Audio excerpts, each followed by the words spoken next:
Hey everyone, this is Gaston from Easy Software Developer, and today I'm going to show you 5 websites that I really like to use as a programmer. So the first website is this website called Unminify. It's kind of the trickiest name on this list, but it's a website that basically allows you to unminify JavaScript code. So usually when you compile JavaScript code, it comes in like this ugly format and you can barely read it as a human being. But this website allows you to paste that code, as you can see me doing right here. Allows you to paste the code and then it unminifies it, and then you can see it in a more readable way. This is a really cool website if you want to break down a code, or if you want to check out a bug that you can't really read and you can't have access to the initial code. But that's my first website. And the second website is Favicon.io.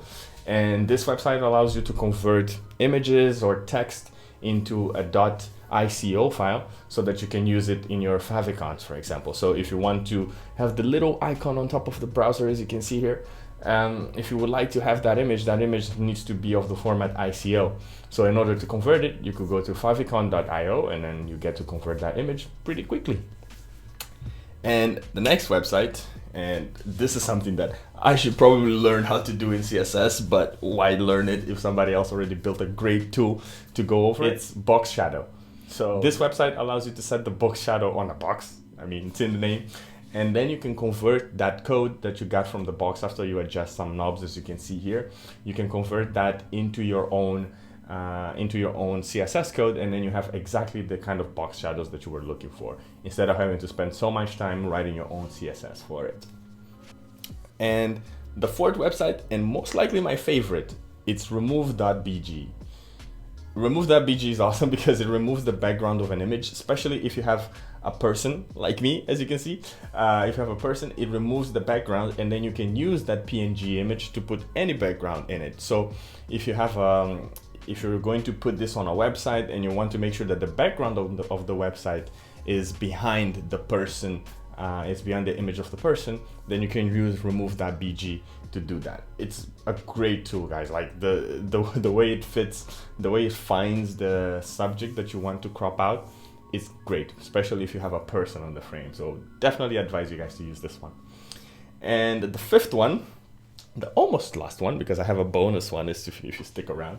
So the fifth one is Carbon, and Carbon is one of the coolest ways to share code. So if you want to share code, let's say on Instagram or on Twitter as an image, Carbon allows you to paste your code and select the language that the code was written in and convert that into an image. You can adjust the colors as well, and then you get this really nice, cool looking image that you probably have seen maybe on Instagram or on Twitter, somebody sharing, you didn't know how they did it, and this is most likely how they did it.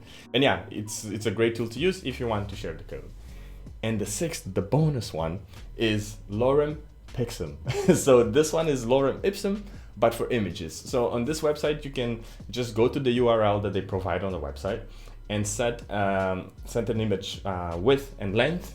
If you just want to set the width, then you can easily do that and then you get a square image. But if you want a specific width and height, you just send this, put this link in your code, and then it makes a request to the Pixum website, and it returns you a random image that's just gonna fill the space. So if you want to quickly prototype something and you don't want to find copyright-free images or something like that, you don't want any of that trouble, you can easily use this tool to do it.